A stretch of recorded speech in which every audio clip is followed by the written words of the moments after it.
Check number 4 of eccentric footing, which is punching shear.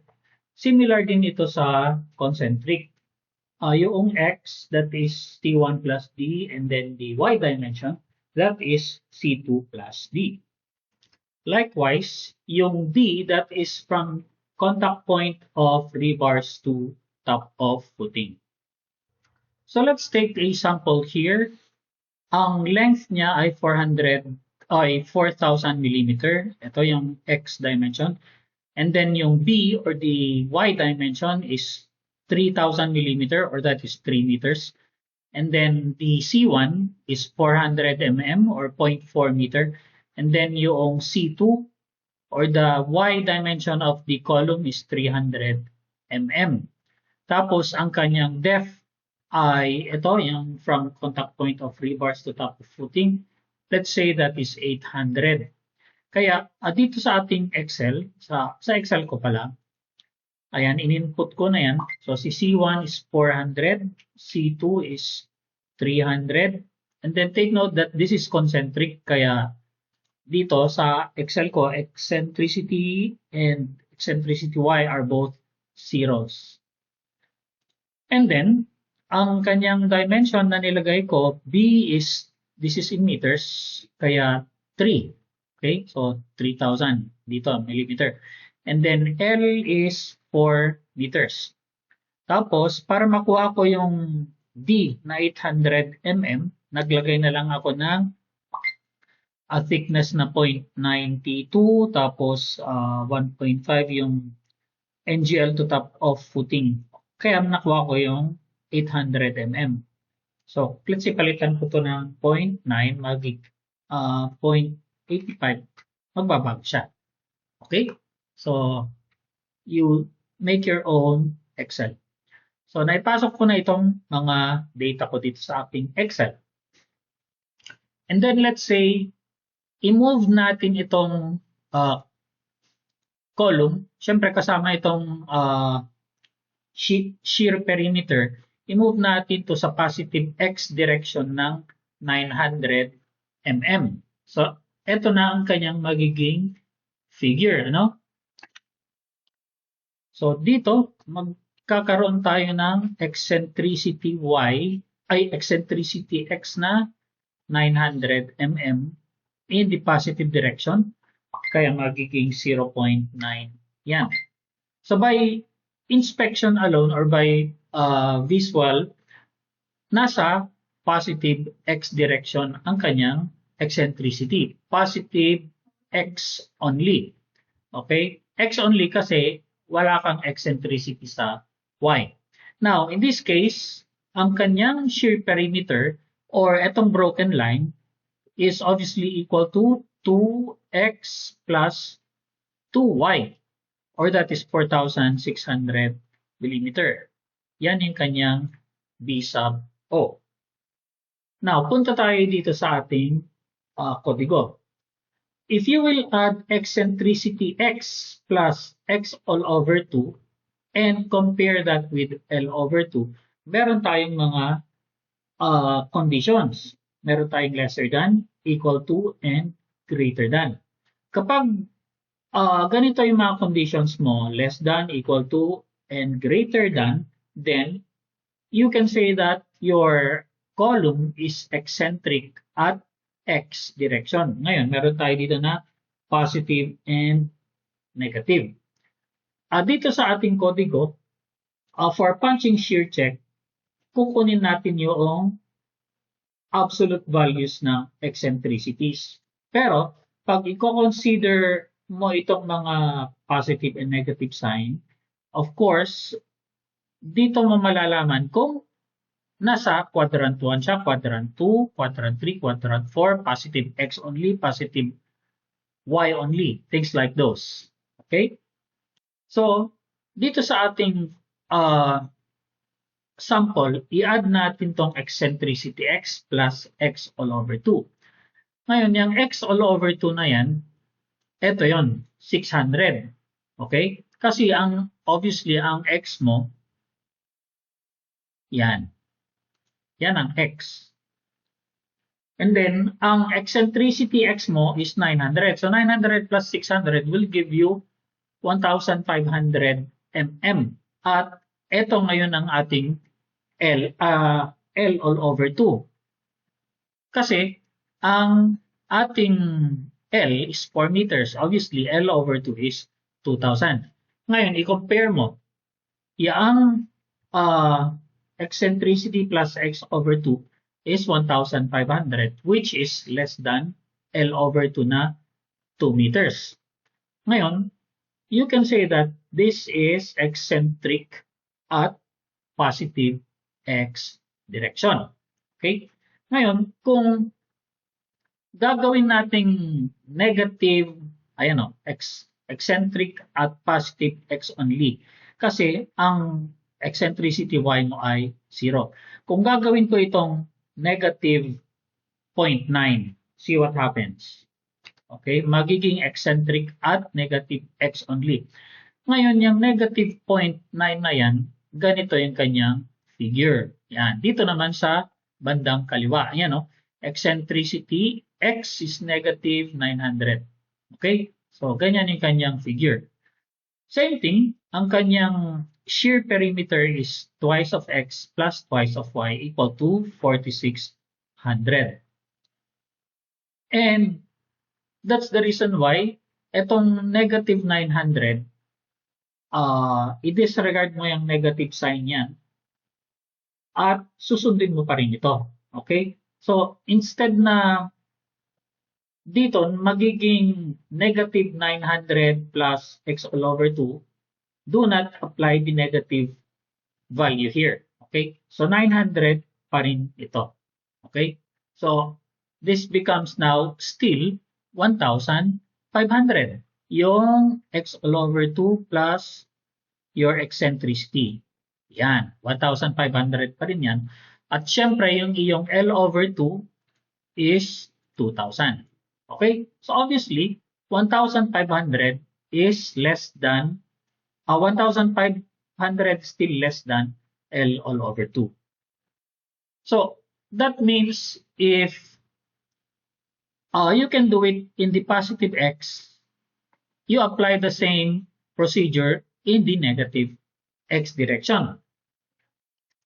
Now, let's move the column further, okay, to the right, in such a way na yung shear perimeter mo ay nakadikit na dito sa edge ng footing. Okay, so in this case, yung eccentricity mo ay, let's say, 1.4 meters, no? Ngayon, kapag 1.4 meters yan, yung x dimension mo is still buo pa rin, 1,200 pa rin, ano? C1 plus D pa rin yan. Yung shear perimeter mo, nasa loob,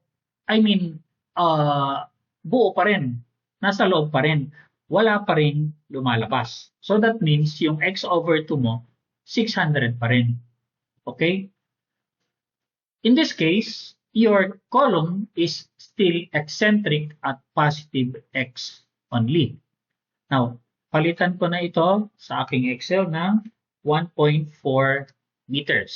So this becomes eccentric at positive x only. Ang kanyang shear perimeter now is the sum of these broken lines inside your footing. So magiging 1,200 plus 1,200 plus 1,100, which will give you, 1,200 plus 1,200, ayan, times 2, plus 1,100 will give you 3,500 ang perimeter natin. Okay, next. So, if you can do this on the positive x, you can also do that in the negative x direction. Gawin ko lang ito na negative 1.4. See, hindi magbabago yung shear perimeter mo, 3,500. Ang nagbago lang dito yung comment. It becomes eccentric at negative x only. So, balik tayo dito ngayon. If you will take note that if you will add 1400 plus 600, itong 600 yan yung x over 2. If it is equal to L over 2, then ito yung condition mo. Okay? It is still eccentric at x direction, positive direction. Now, if you will move your column further away, okay? Yaang shear perimeter mo, merong lalabas na. Yung broken lines mo, lalabas na sa footprint ng footing. Okay? Kaya, yung eccentricity plus x over 2, okay, magiging 2,200. Ito na, eccentricity plus x over 2, which is 2,200, is now greater than your L over 2. Ganito na. Still, it is eccentric at positive x direction. Okay? Ngayon, meron tayong word doon na only kasi wala tayong eccentricity sa y. In this case, kapag ganito na greater na, meron ka ng two conditions na mangyayari. Pwede siyang maging eccentric at x or pwede siyang maging edge at x direction. Ngayon, paano natin malalaman kapag eccentric siya or edge? Okay? So, this time, kapag ganito na yung condition natin, itetest natin siya ulit for the second time using your C1 now. Ngayon, yung C1 mo is the x dimension of your column. Kaya ako naglagay dito ngayon ng C1 all over 2. Ito yan, yung 200. Take note na ang C1 natin ay 400 mm. So C1 all over 2 is 200. I-add natin ngayon yan dito kay eccentricity x. Okay, so let's add. Okay. Oops.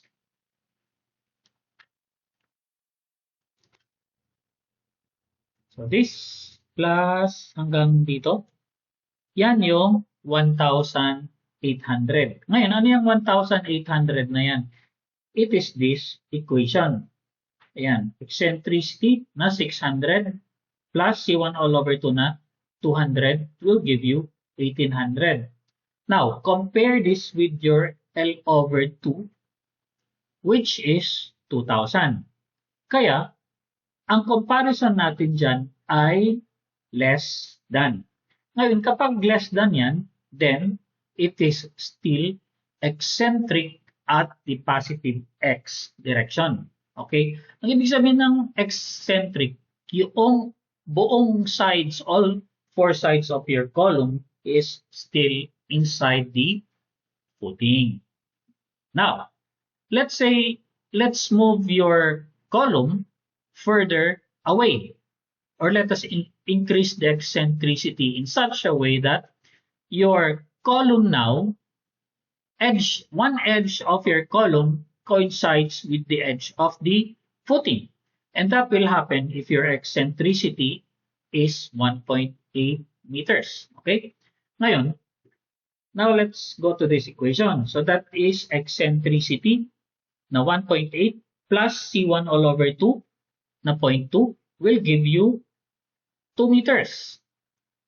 Okay? So pag measurein natin yan, that is 2 meters. And compare this with L over 2 again.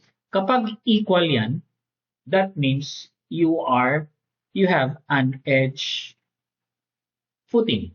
Yan o. Edge at positive x. Yan na. Now, kapag nilakihan mo pa yan, okay, so balik tayo dito. Gawin kong eccentricity ay 1.8 and see what happens. Magko-comment siya na edge at positive x only. Likewise, kung papalitan ko to ng negative 1.8, ang kanyang comment ay edge at negative x only. Ngayon, ang figure niyang edge at negative x, syempre ito yon, yung negative 1,800, ito yon. So, yan. Okay? So, ganito yung figure niya. Nasa negative x direction. So, as I've said before, kung ano man yung nangyayari sa positive x, possible din na mangyari sa negative x direction.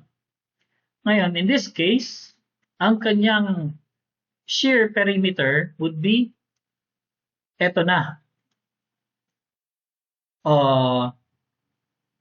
Yan. So, 800 na. Ngayon, ang kanyang shear perimeter would be twice of 800 plus 1100 will give you 2700. Ito yon. Ganon din dito sa eccentric at positive x na using 1600. That is the reason why na naglagay ako dito ng 1,000. Ngayon, paano mo mako-compute yung 1,000 na yan? Okay, let's say this is distance xp. Okay, let's say that is now distance xp. Tapos, ito naman, yung distance yp. Okay. Naglagay ako ng subscript na xp. Ibig sabihin yan yung nasa loob ng footing or x perimeter. Take note, yung perimeter natin, yung broken lines na nasa loob ng footing area. Okay? So,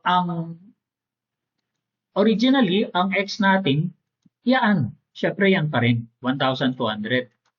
Pero, ang xp natin or x perimeter, yang 1,000 lang. Hindi ka pwedeng lumabas doon. Okay? Kaya, ang boundary natin or B sub O would be twice of 1,000 plus 1,100. Remember that 1,100 is this y. Okay, that is y. Of course, that is also y sub p. Okay? Ngayon, balik tayo dito sa eccentric at positive x only. Etong 1,200, yan yung x that is also equal to your x sub p. Which leads us now to identifying your x sub p, or that is the broken line inside the footing. X sub p is subscript for perimeter. Now let's go back to this case. We are still at eccentric at x only. Yan. To. So mapapansin nyo, if eccentric x plus x all over 2 is less than L over 2, ayan, yung 1,500 less than 2,000, then ang ating,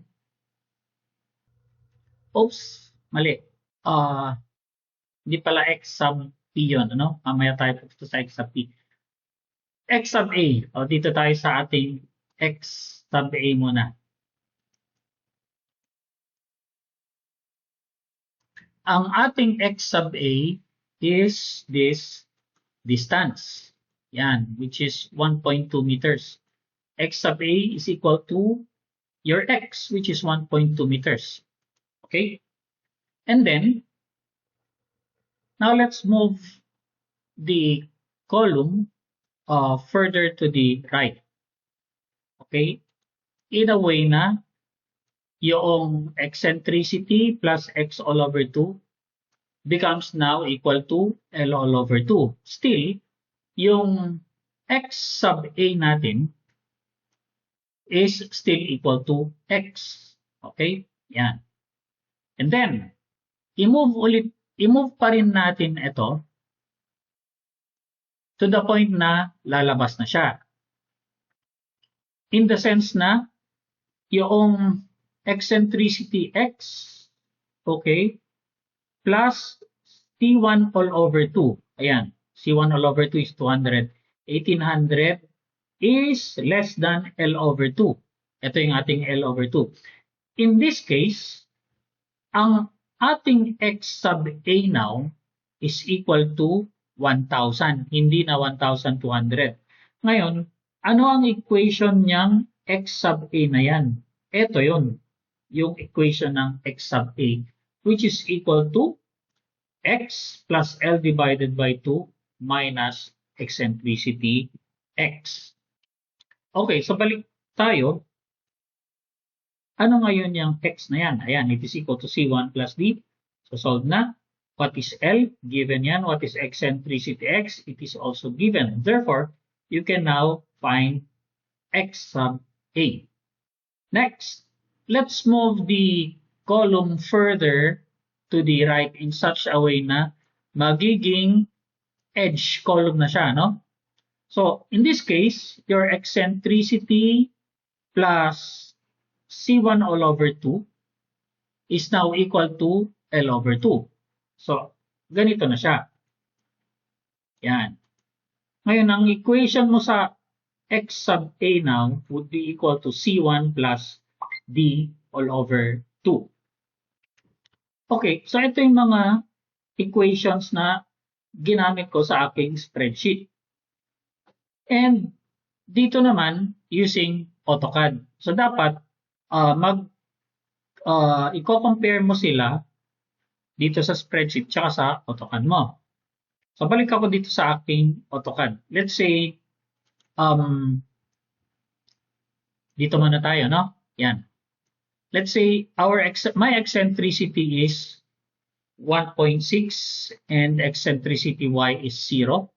Ayan. So, ang magiging x sub a niya, ayun, ito yung x sub a is 1,000. Okay, correct. Next is, let's say, i-move ko pa rin further to the right, yung eccentricity niya magiging 1.8 meters and ang x sub a dapat magiging 0.8. Okay? So ito yun, no? Magiging 0.8 dapat yan. Gawin ko itong 1.8 meters. Yan. So naging 0.8. Ngayon, paano ko nakuha yung 0.8 na yan? It is equal to this equation na. Okay? Yan. C1 plus D all over 2. And then, ang nakocompute pa lang natin dito ay si x sub a pa lang. Kailangan din nating makompute si y sub a. Ngayon, yung y sub a, that is the distance of the vertical broken line. Ngayon, ang distance ng vertical broken line is dependent on your eccentricity at y direction. So, ang kinompute natin or ang nilecture natin, ang pinag-usapan natin is eccentricities in the positive x only, which also applies to eccentricities in the negative x direction only. Okay? Yan. Ngayon, kapag lumampas ka, negative 1.9 mo, of course, dapat malaman nung spreadsheet mo na outside ka na. Let's say, ito, negative 1.9 ang eccentricity, no?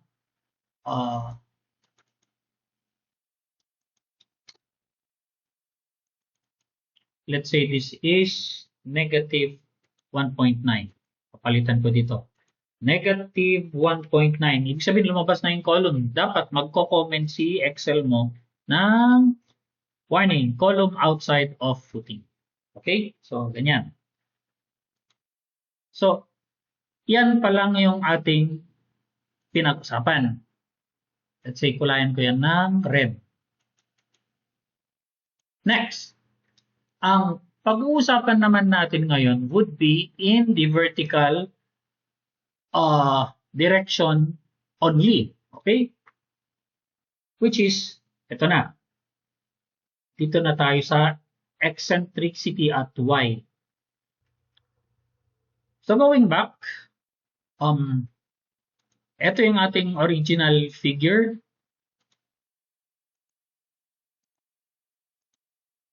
Ayan, concentric. Ito yung ating base figure, concentric. Let's say, i-move ko itong column. Yan. I-move ko yung column. Of course, yung shear perimeter mo, it will follow.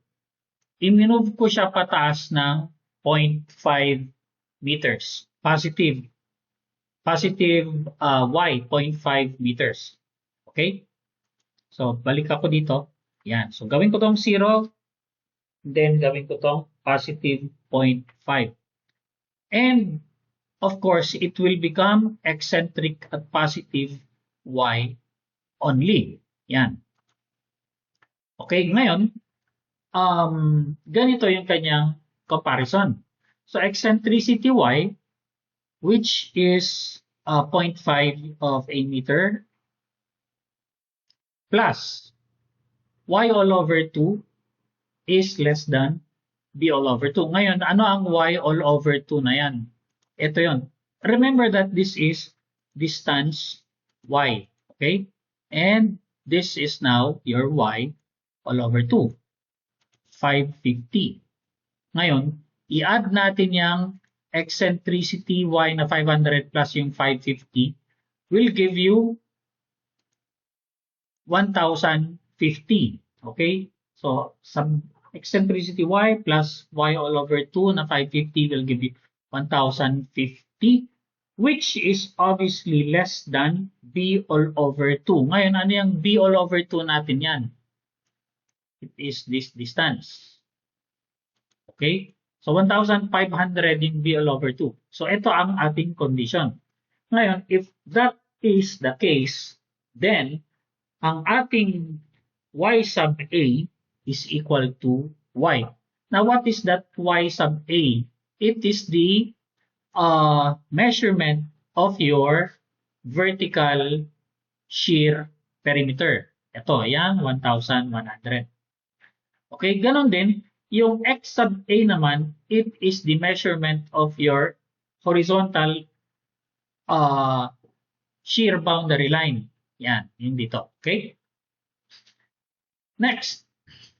So, same process. Let's move the column. Bago natin i-move further. Ang total boundary mo, ang total nitong broken lines mo would be twice of 1,100. Ito yan, yung y, plus twice of 1,200, which is your x is equal to 4,600. Ito yun, no? Okay? So, ano yung kinompute natin? X sub a tsaka y sub a. Yan. Mamaya tayo pupunta dito sa y sub p. So, for now, we will cover this. I'll cover this muna. Block. Yan. And then, let's say, let's move the column further upwards. In a sense na, yung eccentricity y na 950 plus y all over 2, let's say, ito yung ating y all over 2, is now equal to b all over 2. Remember that our b all over 2 is equal to 1,500. Okay, so 950 plus 550 is equal to b all over 2. In this case, kapag ganyan, equal na sila, then your y sub a, etong vertical dimension ng perimeter mo, nitong broken line inside the footing, is equal to y. Okay, let's check. So ngayon, ang ating eccentricity y would be 0.95. Positive, no?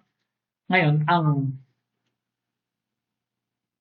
y sub a natin still would be equal to y, which is this. Bakit equal to y? Siyempre, wala ka pang broken line na lumabas. Okay? So, palitan ko to na 0.95. Kaya ang y sub a natin is still 1.1 meters, which is equal to y. Next, let us move your column further. Before moving the column further upwards, ang shear perimeter mo ngayon would be 1 times 1,200. Ayan, 1,200 na lang. Wala nang times 2 dun. Plus twice of 1,100, which will give you 3,400. Yan. Okay.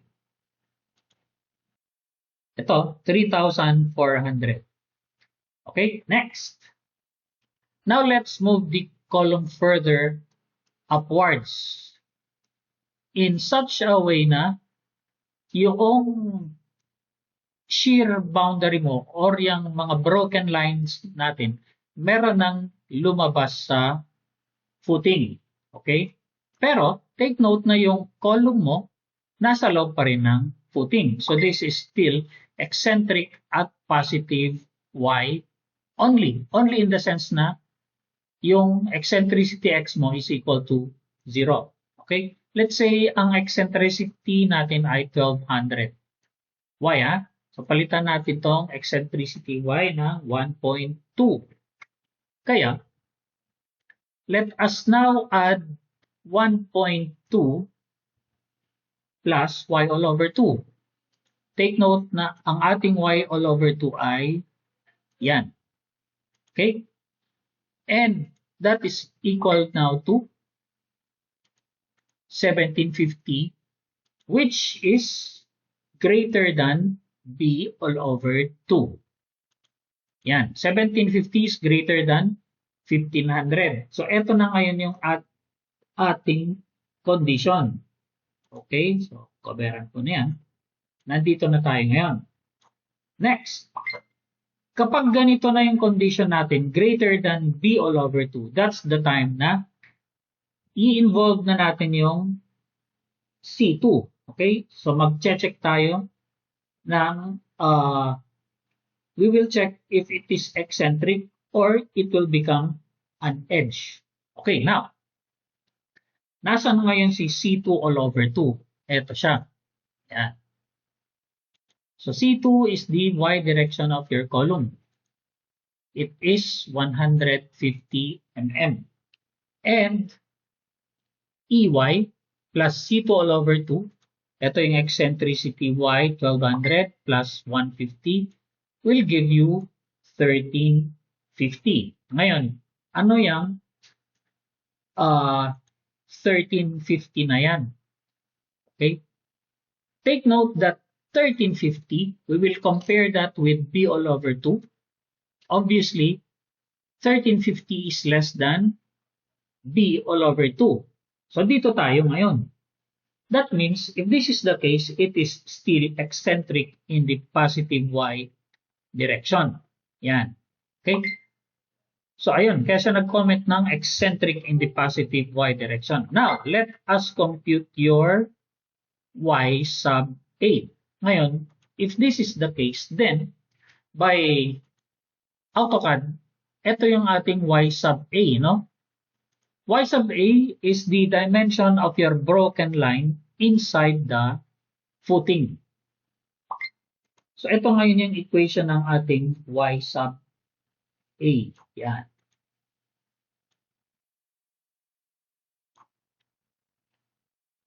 Okay, so y sub a now is equal to y plus b all over 2 minus eccentricity y.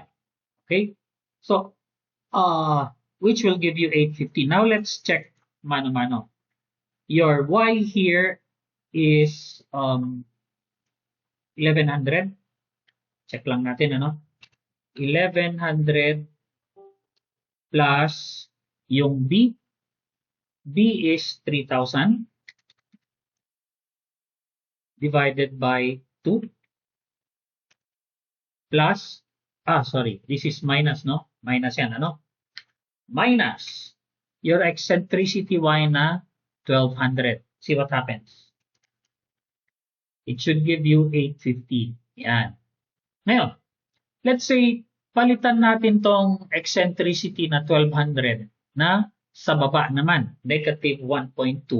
Still, it should give you 850 mm. Ngayon, going back here, eto, ang ilalagay mo dito ay hindi minus 1.2. Ang ilalagay mo dyan ay yung absolute value. Okay, that's the reason why na meron tayong comment dito na ayun, for punching shear check, use absolute values of eccentricities. Okay? Yan. Now, let's say, wait, before moving up, ang ating perimeter ngayon would be this, single na lang yan, This is 1,200 plus twice of 850. Take note na yung boundary mo, visible, that is the total length of your broken line inside the footing. So that will give you 2,900, which is equal to this, B sub O. Okay, now let's move the footing further upwards in the sense na yung column natin magiging edge column na. Okay, so to do this, kailangan yung eccentricity mo ay 1,350 or 1.35 meters. So it will give you edge at positive y only. Take note na 1350 plus C2 all over 2, which is yan, 150, is now equal to B all over 2. In this case, eto na ang ating condition. Kapag equal na yan, then your footing is now an edge footing at positive y only. In that case, ang iyong y sub a, take note na yung y sub a mo, yung 700, becomes, y sub a now becomes C2 plus D all over 2, which gives you this. Okay, let's compute. Your C2, I think that is 300, plus D over 2, that is 800 divided by 2, will give you 700. Yan. Okay? So, if you can do your eccentricities in the positive y direction only, you can also do it in the negative y direction only also. Okay? Yan.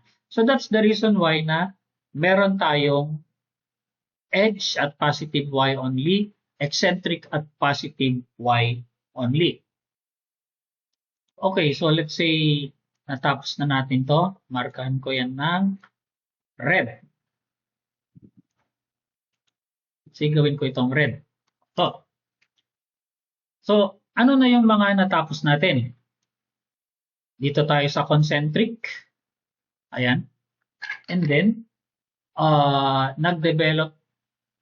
naglagay tayo ng eccentricities in the positive x and negative x only.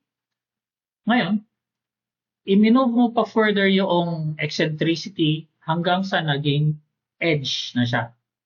Okay? Yan.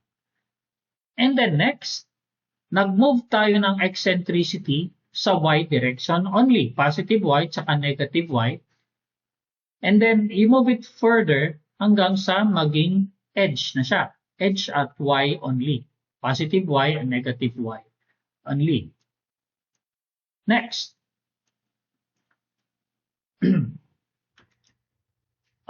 Take note na yung ginawa natin ay eccentricities in one direction only. Either x direction or y direction. Yang mga pula. Okay? Tapos, na-solve na rin natin kung ano yung x sub a tsaka y sub a. Take note na yung x sub a tsaka y sub a, yan yung mga dimensions, measurements ng mga broken lines inside the footing. So, ang next na pag-aaralan naman natin ngayon is yung x sub p tsaka y sub p. Remember na yung ginawa natin ay itong mga red. This is only in one direction. Kaya meron tayong eccentricity at x only. Likewise, sa y direction, meron din tayong eccentricity at y only. Same thing with edge only. Ngayon, so let's stick to one direction only. Let's say, balik tayo dito, no? Eccentricity x at x all over 2, let's say, eto yon, no? And your eccentricity y is equal to 0. Ngayon, mag-apply tayo dito ng eccentricity y equal to 0. So 0 plus y all over 2, okay, will still give you less than b all over 2. Ngayon, sasabihin niya dito na y sub a is equal to y. Yan. Take note na alam na natin yung y sub a. Okay. So, y sub a is equal to y. Ngayon, ano yung sabi dito? Your y perimeter is equal to y twice of y sub a. Ngayon, ano yung ibig sabihin ng twice of y sub a? Yang y sub p na yan, yan yung total length, total vertical length ng broken lines. Ito yan o. Yang vertical na yan, which is equal to y sub a. Tsaka, itong other vertical. Kaya, pag-addin mo yan, magiging twice ang kanyang multiplier. Okay? Now, pag-combine na natin ang wait. Mamaya muna tayo mag-combine. Let's say this is 0.9. Sorry, this is 0.9 and then eccentricity y is equal to 0. So, yung y sub p niya twice of y sub a. Yan o. So, ang y sub a natin is 1100. So, that is 1100 times 2 will give you 2200. Yan na yun. Yan lang yun. Okay, next. Mag-combine na tayo ngayon ng eccentricity. Let's say, etong column na ito, i-move natin siya pataas. Yan. Okay? So, meron na tayong eccentricity x na 900. Minove natin siya na pataas ng 500 mm. Ngayon, yung based from this AutoCAD, itong boundary, yung broken lines niya, nasa loob pa rin ng footing area. So this now becomes, lagyan natin ito ng 0.5.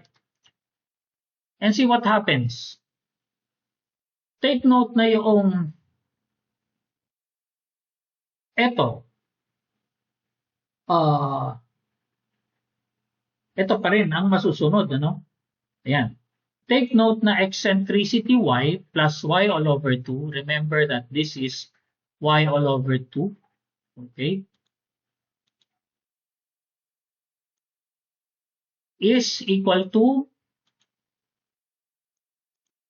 1050, which is less than b over 2 na 1500. Kaya, ang ating y sub a, okay, take note ang ating y sub a still equal to y, which is basically this. Ngayon, anong sabi dito? Ito pa rin ang nag-govern natin. Ang y sub p natin is equal to twice of y sub a, which is equal to y. So that's the reason why ang ating y sub p is still twice of your 1100 na y sub a. Yan o. Kaya siya y sub p is equal to 2200. Okay? Next. Take note na yung shear perimeter mo, nasa loob pa rin yan ng footing. Kaya ang shear perimeter mo or boundary is twice of 1100 plus twice of 1200 equals 4600. Yan. Take note na natapos na natin yung na-identify na natin kung ano ang kanyang mga eccentricities. If it is at positive x only, positive y only. After that, dito na tayo. We are now manually identifying XP, YP, and XA, Y sub A. Take note na nauna nating na-identify yung XA tsaka Y sub A. So dito na tayo ngayon kay XP tsaka YP. And ito palang perimeter or yung B sub O. That is equal to the sum of XP plus YP. Okay? Ayan, no? Kaya nga sinasabi dito na the sum of XP is equal to twice of XA tapos Y.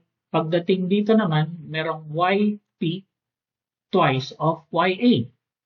That's the reason why na dito sa aking sample, ayan yun. Okay? Ito yung B sub O. B sub O is XP plus YP. Yan yun. So take note na may mga multiplier ako dyan na 2, tsaka 2. Yung iba, 1 lang. Okay. So, I am not enforcing you to follow this pattern. Okay, itong mga patterns na to in identifying your eccentricities. Pag nalilito ka, i-drawing mo mano-mano sa papel or i-drawing mo sa AutoCAD, then i-identify mo kung yung mga boundaries mo, itong mga broken lines mo nasa loob or nasa labas. And take note na yung P sub O, ay yung B sub O, no? Yan yung total ng broken lines na nasa loob ng footing. Okay, so ganun lang kasimple yun. So let's continue. Ngayon, pagka nalaman mo na meron kang eccentricity at X only, so nag-combine siya eccentricity at X, tapos meron pa siyang eccentricity at Y, then kapag positive-positive yan, obviously, it is at Q1 or first quadrant. Or, ito, eccentricity at positive X and positive Y, that is equal to eccentricity at quadrant 1. Yan o, eccentricity at positive X and eccentricity at Y is equal to eccentricity at quadrant 1. And then, if it is eccentric at negative X and eccentric at positive Y, then it is eccentricity at quadrant 2. Okay? So remember, Q1, Q2, Q3, Q4. Yan lang yun. Next, balik tayo dito. So, ang kanyang perimeter BO is 4,600. And if you can do this in the positive X direction, you can also do this in the negative X direction. Ayan o, negative 0.9. And see what happens. Magiging eccentricity at Q2. Likewise, ang kanyang perimeter is still 4,600. Ang kanyang XP, YP, the same. Okay? If you can do this in the negative X, you can also do this in the negative Y. Yan na. Okay, negative 0.5. Gawin natin tong negative 0.5. At obviously, hindi magbabago yung kanyang XP, YP, XA, YA. Ang magbabago lang yung location niya, magiging quadrant 3. See what happens? Yan. Okay? So take note, kapag hindi ka sure or hindi mo magawa yung spreadsheet, I'm not forcing you to do this, i-drawing mo mano-mano. Drawing mo sa papel or drawing mo sa AutoCAD. Anyway, that is the challenge. Now, let's change the eccentricities. Dito tayo sa may negative 1.4 in the sense na yung boundary lines niya, no? Itong broken lines niya, tumapat na siya sa footing. And to do that, meron kang negative 1.4 na eccentricity. Okay?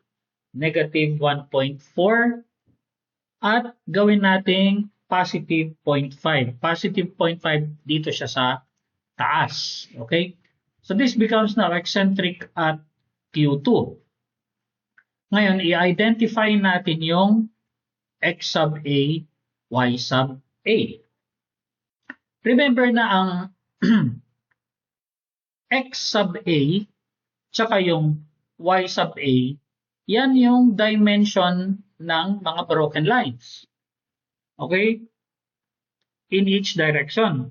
Tapos, yung y sub P tsaka x sub P naman, yan yung total ng mga broken lines in each direction. Okay. In simple terms, let us compute your x sub A. Let's say, na-plot na natin ito, ano? Yan. So, negative 1.4 and then 0.5. Ano yung x sub A? Ito yun. Horizontal dimension, which is 1,200. Ayan. Next. Ito yun, ano? Yan. Let's gawin natin tong color green.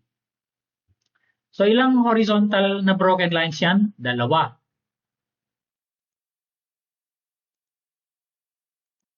So, ang ating x sub P, take note, sabi ko nga ngina, yung P yung total. So, dalawang green magiging twice of 1,200, which give you 2,400. Next. Dito naman, yung y sub A. Ngayon, yung y sub A natin, let's say, kulayan pa rin natin siya ng green. Yan yung vertical line or vertical broken line dimension, no? Which gives us now 1.1 meters. Ayan, y sub A, 1.1 meters. Next, ilang broken line na vertical ang nasa loob? Isa lang. Kaya ang y sub P natin is 1,100. Yun. Now, let us compare that to our spreadsheet here. Ngayon, this is eccentric at Q2. Remember that this check, ano? E sub x plus x over 2. Check natin dito. E sub x plus x all over 2 is equal to L all over 2. Ano? Yan o. E sub x plus x all over 2 is equal to L over 2. Yan. So, ano ngayon ang y sub P mo? Okay? Tapos, dito tayo ngayon. Check natin, no? Kabilang check. Ito naman. Eccentricity y plus y all over 2 is 550. So, eccentricity y plus y all over 2, the sum of that is 1,050, which is less than b all over 2. Ngayon, ito yun. So, ito yung 1,050 and then ito yung b all over 2 na 1,500. Ayan siya, no? Less than. Kaya, ang ating y sub A is equal to y. Yang y sub A natin ay yung vertical line na yan, no? And your y sub P, so itong dalawang red na yan, tsaka ito. Your y sub P here now is equal to 1 y sub P. Okay? Which boils down to 1 times y. Yan. So that's the reason why na dapat alam mo kung anong mga eccentricities mo. Next. So again, yung perimeter niya, ayan, i-add mo lang yung yp tsaka x sub p that is equal to your boundary b sub o, 3,500. Ayan, okay? Next.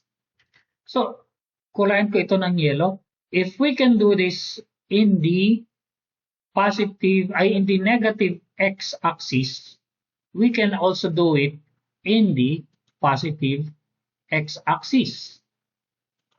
Likewise, you can also do it in the negative y-axis. Yan. Okay, next. So balik tayo dito, no? So negative 1.4, ayun pa rin, eccentricity y is 500. Let's say, itaas natin to ng konti.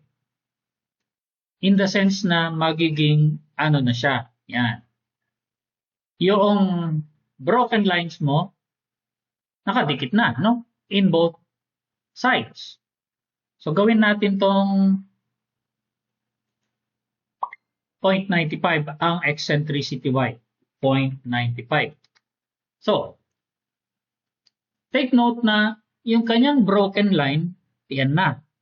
Sukatin natin yung x sub a. Okay. Let's use red. This is now your x sub a,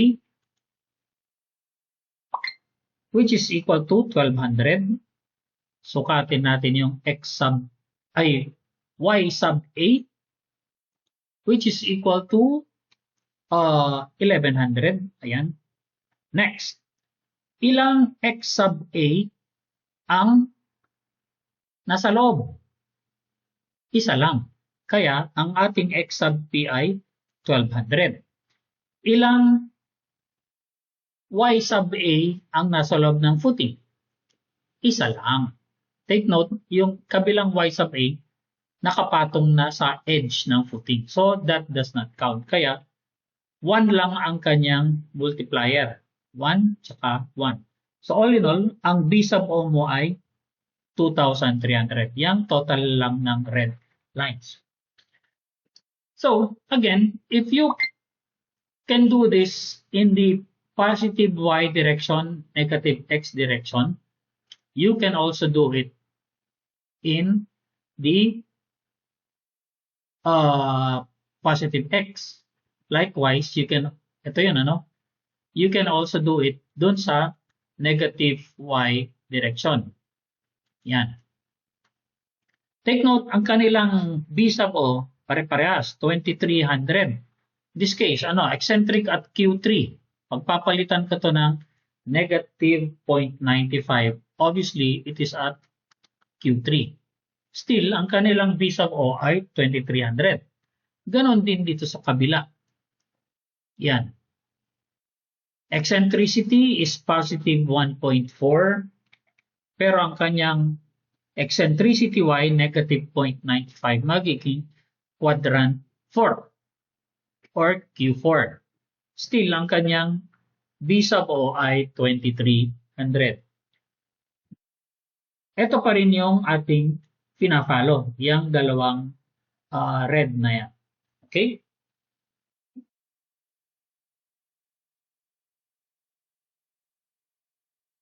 Oops! Wait. Ito yata. Yan. Kasi single lang doon, tapos single doon. Anyway, at least you get the idea. Remember, kapag malilito ka rito, i-drawing mo. Okay? And ano yung x sub a, y sub a? Yan yung broken lines sa loob. At ano tong x, p, y sub p? Yan yung total ng broken lines sa loob ulit. Now let's look at a case wherein itataas natin tong eccentricity. Okay? So, eto na. E sub y plus y all over 2 is greater than b over 2. Ito yan, ano? Take note na yung y all over 2 natin is ito. Yan. Oops.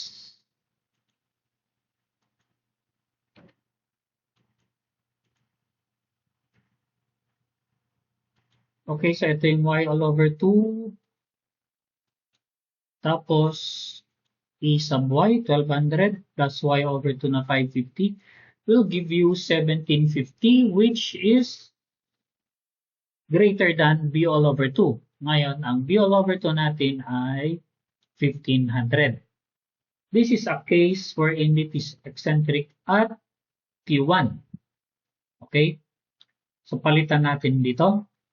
And that is eccentricity 1.4, EY 1.2 positive. Yan. It is eccentric at Q1. Ngayon, by inspection alone, by visual inspection ngayon alone, so palitan ko to. Ito yung X sub A. Okay? Which is equal to how much? 1200. Tapos, yung Y sub A, yung vertical naman, vertical direction ng broken lines na nasa loob is equal to 850. Ayan, Y sub A is equal to 850.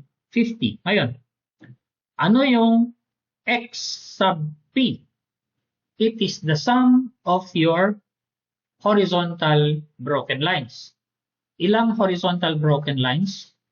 Isa lang ang nasa loob. Kaya, multiplier mo dito ay 1 lang.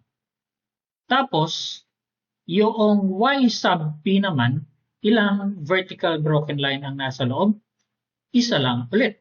Kaya, ang multiplier mo dito sa 850 ay isa lang. Yun o, Y sub P 850. I-total mo lahat yan will give you 2050. Yan. Now, that is the case na ganito. Okay, so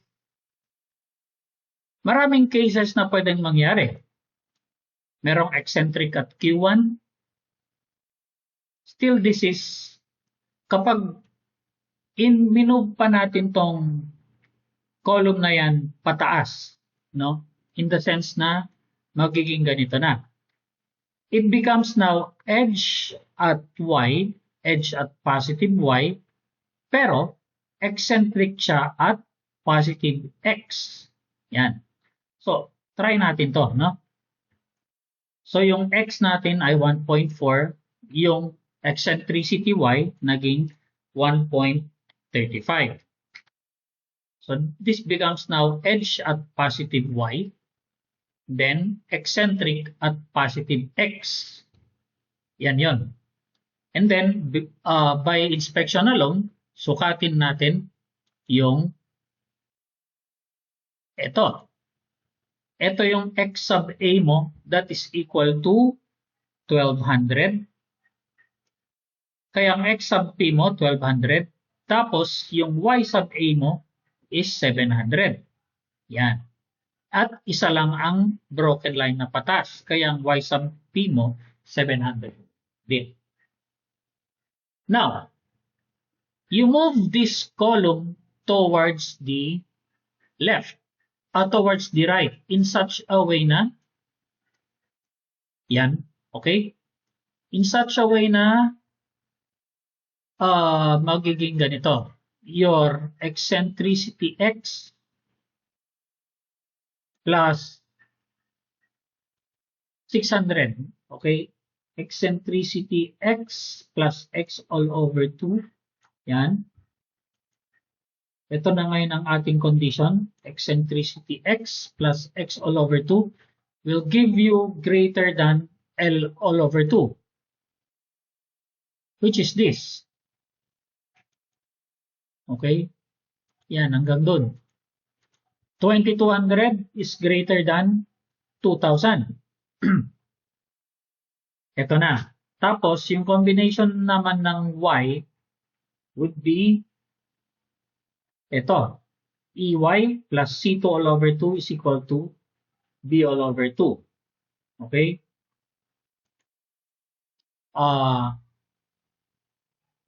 EY plus C2 all over 2. Nasaan yung C2 all over 2? Ito.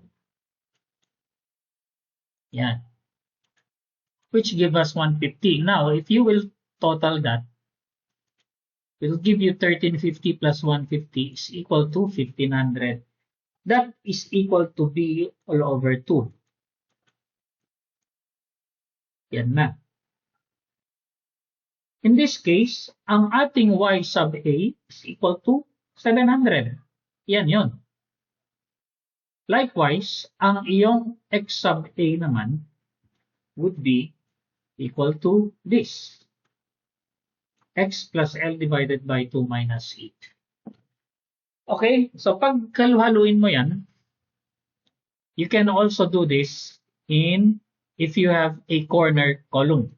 Ngayon, magiging corner column yan kapag yung column mo is nakadikit sa edge in both directions. Let's say, for example, you have 1800 for eccentricity X, tsaka 1.35. Yan. Naka-corner Q1 ka na. So, ang Y sub A mo, 700, tapos ang X sub A mo naman is ito. 800. Ayan o, 800, 700. Then, ayan. Tig-isang broken line lang ang nasa loob. Kaya, you add 800 plus 700 will give you 1500. Now, if you can apply this in the first quadrant, you can change that to negative 1.8 para maging Q2. You change this to negative 1.35 para maging Q3. Then, you change this to positive 1.8 para maging Q4. Okay, so natapos natin from meron na tayong eccentricities at Q1. And then, if edge at both X and if edge at both positive X and positive Y, meron kang corner at Q1. And if you have edge at both positive X and negative Y, you have corner at Q4. Yan. So, natapos na tayo dyan. And you can also combine edge tsaka eccentricity. So, punching shear pa lang yan. So, tanggalin ko na itong mga cover na yan. By the way, ano itong drawing ko dito? Explain ko lang yan, ano? Yung dimension S na yan, yan yung dimension ng broken line na nasa labas ng footing. Okay? So, again, yung X sub P, yan yung dimension ng broken line na nasa loob ng footing. Yung S, yan yung dimension na nasa labas. So, if you will add X sub P plus S, it will give you X dimension. Okay? Or, X sub P now becomes X minus S. Yan. Now, what is this dimension S equal to mathematically? Ganito yan, ano? So, i-add mo tong eccentricity X plus X all over 2. Yan. I-minus mo yung L all over 2. It will give you distance S. Now, you substitute this S here. X sub P now becomes this equation. Okay? X minus etong S. Substitute mo yan dito. Yan. Then, you do cross multiplication. It all boils down to this equation. X sub P now is the quantity X plus L divided by 2 minus EX. Take note na yung X na yan, given, nasolve na natin yan, which is equal to C1 plus D. Ayan. Tapos, yung L, yan yung length, and then eccentricity. And the same procedure applies to Y sub P. Ito naman yung figure niya. And then, punta na tayo dito. So, yung B sub O, that is your shear perimeter, or P. P stands for perimeter, is equal to XPYP. And then, ito naman yung allowable punching shear stress, the minimum of these three conditions. Siyempre, meron kang beta C dun, maximum all over minimum. And dito tayo ngayon kay shear force BU. Ngayon, yung shear force BU is equal to the product of Q sub U minus the area that is being pushed upwards by the soil pressure. Yan. Ngayon, ano yung area na yan? Actually, ito yun. Sample, no? So, yung B all over L, so ito yung L, yan yung B. And then, yung X sub A naman, ito. Tapos, yung Y sub A, yan, yung katas. So, ima-minus mo yung area niyang shaded na yan, ay yung area na yan, which gives us this net area. Yan, yung kulay blue na yan. Oops. Yan. So yan. Yung BL minus XAYA, ito yan yung shaded na kulay blue. Then you multiply that by Q sub U, meron kang force. Next, i-multiply mo tong shear perimeter, B sub O, you multiply it with the depth. Okay, you multiply with the depth, makukuha mo yung shear area, which is equal to BO times D. And from there, i-multiply mo si allowable shear stress with the area and the capacity reduction factor phi, which is 0.75, makukuha mo yung allowable punching shear force, which is, ayan, which is this. Yan yung area, no? Yan yung area, tapos ito yung VU, and then yan yung beta C, and then, ayan. Okay, so balik tayo dito, no? Etong area na yan, let's look here. This is corner at Q1, EX 1.8, EY 1.35. Yan, 1.35. So this is corner at Q1. Ngayon, computein natin yung shaded area na blue na yan, ano? Yung blue na yan, ito yung BL minus XA YA. Okay? Then you multiply that with Q sub U. Now, how do you do that? Okay, so let's say B times L. Nasaan ba si B? Ayan.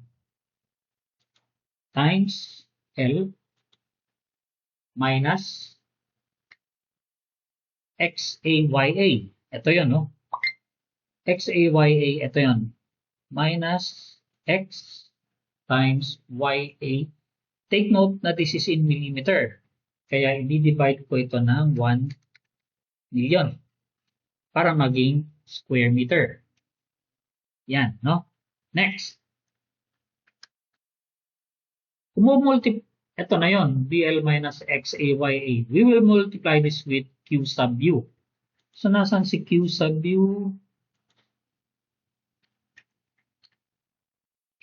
Oops. Kaya 11.44 multiply that by ito. Yan. 68.34 will give you 781.70. Okay, so that's how I got V sub U. Next, punta tayo ngayon kay area. shear area BOD. So, i-multiply mo itong 1,500, multiply mo yan ng B na 800, will give you 120,000. Yan. Next, what is beta C? Maximum C1 over C2 all over minimum C1 C2. Yan na yung beta C. Next. Ano naman itong alpha S na yan? 40 if it is interior, eccentric, or concentric. And if it is edge, maglagay ka ng 30. If it is corner, maglagay ka ng 20. Ngayon, check natin ha. So this is corner at Q1, dapat 20 yon. Ayan o. Kasi may corner doon. Ngayon, palitan ko to ng let's say 1.5. Hindi na siya magiging corner. Meron kang word na edge doon. Kaya dapat 30 ang alpha S mo. Yan. Okay? Next. Tanggalin ko yung edge. Gawin ko siyang interior, eccentric, or concentric. Let's say, gawin ko tong 1.3. Eccentric na siya, no? So, ang multiplier mo dun, magiging 40 na. Kasi eccentric ka at Q1. Ngayon, gawin ko itong 0, 0. See what happens. Kapag concentric yan, ang multiplier mo dun ay 40. So, 0, then 0. Okay? So, ayan. So, meaning, itong spreadsheet ko, applicable for concentric also. Ngayon, saan nagagamit tong alpha S? Dito natin ginagamit yan sa pag-determine ng allowable punching shear stress. Okay? Now, let us compute your VC. Ito yun, ano? Allowable shear stress, VC. Tapos, ito yung CDC. This is allowable shear force contributed by concrete. So that is equal to 0.75 times VC, small VC, ayan, which is this, times your area, which is ito. Will give you 417. Divide lang natin ito ng 1,000 para maging megapascal. Okay? So that's how I got VU. Now, if your allowable shear force is greater than VU, then it is safe. Okay, so that's it for check number 4, which is punching shear. Pagdating dito sa beam shear, madali na lang ito, beam shear. Okay guys, so thank you for listening.